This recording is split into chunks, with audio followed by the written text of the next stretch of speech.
स्वर सुधा मंच पर प्रस्तुत है मालती जोशी की कहानी धुली हुई उदासी। वाग निश्चय। विवाह से पूर्व वर पक्ष की ओर से वधू की गोद भरने की रस्म में चढ़ाई गई नारंगी रंग की जरी की साड़ी को मैं देर तक हाथों से पुचकारती रही, गालों से छुआती रही। ससुराल से मिली यह पहली ही साड़ी थी, पर उस समय मन भरकर देख नहीं पाई थी, क्योंकि छोटी मामी ने देखते ही उपेक्षा से मुंह फेर लिया था और मौसी ने मुंह बिचकाकर कहा था, हार्डली 35 रुपए की होगी। इसलिए मैंने भी उदासीन भाव से परे रख दी थी। लेकिन अब गोद में लेकर बैठी हूँ, क्योंकि घर में कोई नहीं है। सब सीमांत पूजन, बारात का जनवासे में स्वागत। प्राचीन काल में बारातें गांव से बाहर ठहरती थी। यह शब्द तब का है को गए हुए हैं। घर में दो ही प्राणी हैं, एक मैं, कल के समारोह की दुल्हन, दूसरी नानी माँ, जो चूल्हे के पास कुछ खटर पटर कर रही हैं। आते ही सब लोग खाना मांगेंगे। दिन भर खपकर जो बनाया गया वह सब तो बारात के लिए भेज दिया गया है। बारात, हाँ, हंसी तो आती है। कुल जमा 5 आदमी ही तो आए हैं। वर के माता पिता, भाई भौजाई और एक बहन। पर इतनों का किराया भी तो हम लोग नहीं दे सके। 2-3 बार ढंग का खाना खिला दे, यही बहुत है। मामा की साली के घर में उन्हें टिका दिया है। जितने बाराती हैं उतने ही घराती। मौसी मौसा आए हैं। मौसा जी की वकालत कुछ चल निकली है। इसी से मौसी दिन भर चाय और खाने पर नाक मुंह सिकोड़ती रहती हैं। अपने गहने और कपड़ों का प्रदर्शन करती रहती हैं, पर कभी मामी से यह नहीं कहा, भाभी आज तुम ये साड़ी पहन लो। छोटी मामी हैं, जो कपड़े पहनने के लिए आग्रह तो करती हैं, पर उसके साथ संवार के लिए ऐसी ऐसी हिदायतें देती हैं कि तन बदन में आग लग जाती है। दिन भर अपने बच्चों के हाथ मुंह धुलवाती रहती हैं। छोटे मामा बेचारे दिन भर एक न एक को लादे ही रहते हैं। साथ में उनका साला रमेश भी है, जो दिन भर कांच में देखकर बाल काटता रहता है। सुना है कि 2-1 साल से एमए करके बेकार घूम रहे हैं। पिछले साल मामी ने शायद इसी के साथ मेरे विवाह की बात उठाई थी। तब छोटी मामी ने ऐसा करारा जवाब लिख मारा था कि मामी अपना सा मुंह लेकर रह गई थी। सबसे श्रेष्ठ अतिथि और पूजनीय है चाचा जी, जिन्हें केवल मेरे कन्यादान के लिए निमंत्रित किया गया है। इस पावन कार्य के लिए उन्हें रेल किराए के जो 20 रुपए खर्च करने पड़े हैं, उसका बखान वे इतनी बार कर चुके हैं कि मामा ने उनके वापसी टिकट की व्यवस्था कर रखी है। इतने से मेहमानों का निर्वाह इस घर में जैसे तैसे हो रहा है। फिर भी कल 8-10 घंटों के लिए विवाह कार्यालय जाना पड़ेगा, क्योंकि शास्त्रों के अनुसार मामा के दरवाजे पर मेरा विवाह मंडप नहीं लग सकता। उतने से समय के 40 रुपए किराए के देने पड़ेंगे। यह तो गनीमत है कि दिन ही दिन में सब काम निबट जाएंगे, नहीं तो रोशनी की व्यवस्था और करनी पड़ती। बाजे गाजे का तो कोई प्रश्न ही नहीं था। कल मुहूर्त वेला में 2 पी वाले आ जाएं तो भी बहुत है। मामी ने 20 बार कहा होगा, निम्मा अपनी सहेलियों की लिस्ट दे दो, सबको निमंत्रण भेज दूं। पर मैंने जानबूझकर किसी का नाम नहीं बताया। भला यह भी कोई शादी है, कौन अपनी हंसी करवाए। फिर भी मामी ने मेरी कुछ खास सखियों को जया के हाथ बुलवा भेजा है। दुल्हनों की तरह सजी धजी वे अब तक मेरे पास बैठी चुहल कर रही हैं, और अब सबके साथ वर पूजा, वर दक्षिणा या दहेज और पोशाक आदि देने का कार्यक्रम देखने गई हैं। पता नहीं वहां जाकर क्या देखने को है। वर दक्षिणा के नाम पर 11 रुपए और नारियल, पोशाक के नाम पर एक टोपी और रुमाल, और वर के नाम पर अंतःपट पर कितने ही चित्र घूम गए। रोबीले, बांके, सांवले, सुगठित व्यक्तित्व के स्वामी, अच्छी सी नौकरी वाले, बड़ी बड़ी डिग्रियों वाले, पर कोई भी तो नहीं ठहरा।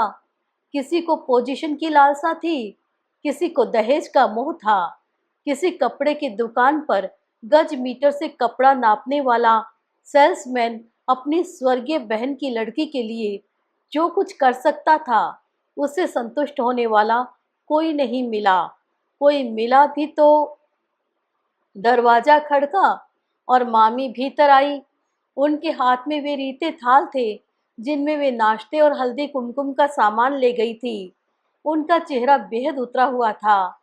मेरा कलेजा धड़क उठा। क्या यहाँ भी कुछ? पर वधू सुलभ लज्जा से मैं पूछ न सकी। प्रतीक्षा करती रही कि नानी अवश्य कुछ पूछेंगी, पर उनकी धुंधली आंखों को मामी के चेहरे का उतार चढ़ाव भला कहाँ नजर आता। आखिर न रहा गया तो साड़ी को गोद से उतार कर मैं रसोई में आ गई। नानी ने सोचा कि मुझे भूख लगाई है, पुकार कर बोली, अरे सुन तो, जरा एक रंगोली की लकीर को खींच दे। लड़की खा पीकर सो रहेगी, तुम्हारी पंगत तो इसे 12 बज जाएंगे। मामी ने निशब्द ही एक रंगोली की बेल बना दी। पड़ोस से मांगी हुई स्टील की थाली में खाने के साथ एक लड्डू, एक गुजिया भी रख दी गई। अब मुझसे नहीं रहा गया, पूछ ही तो लिया, मामी क्या हुआ? क्या फिर मौसी ने कुछ कह दिया? तुम इतनी उदास क्यों हो? लेकिन जवाब दिया नानी ने, पगली, तू घर छोड़कर जा रही है ना कल, इसी से बेचारी उदास है। कहते कहते उनका गला भर आया। मेरी भी आंखों में आंसू आ गए। मामी खींच कर बोली, ओहो, लड़की को खाना तो खा लेने दिया होता। अपने स्वर की असाधारण तेजी पर वे खुद ही सहम गई। मुझे उन दोनों का मन रखने के लिए खाने का नाटक करना ही पड़ा। मैंने मुश्किल से 4 कोर खाए होंगे कि मौसा जी आंधी की तरह घर में घुस आए। गरज कर बोले, अम्मा, मैं पूछता हूँ कि गंगाधर को यह क्या हो गया है? मैं और नानी सहम गए। गंगाधर मामा जूते उतारते उतारते दरवाजे में ही ठिठक गए। मैं पूछता हूँ कि आप लड़की की शादी कर रहे हैं या मजाक कर रहे हैं? मौसा जी ठेठ वकीली लहजे में बात कर रहे थे। क्या आप जानते हैं कि यह कितने जोखिम का काम है, कितनी खोजबीन करनी होती है?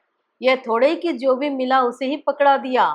अरे, आपको अनुभव नहीं है तो हमसे पूछते, कहते, आप तो जानती हैं कि 3-3 लड़कियों की शादी कर चुका हूँ। पूछने पर 100 ठिकाने बता सकता था, पर यहाँ तो किसी को कुछ गिनते ही नहीं है। But the poor girl suffers, छोटे मामा ने दर्यार्द होकर कहा। जरा भी तो स्मार्टनेस नहीं है।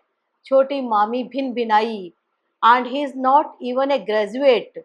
मामा के साले साहब ने पुट दिया, मैंने सुना है कि लड़का दुहेजू है। ईश्वर जानता है भैया की आत्मा को कितना कष्ट हो रहा होगा।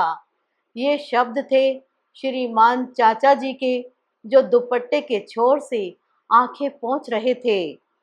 आरोपों की इस झड़ी से मामा और मामी निश्चल अपराधी मुद्रा में बैठे थे। नानी शून्य दृष्टि से देख रही थी।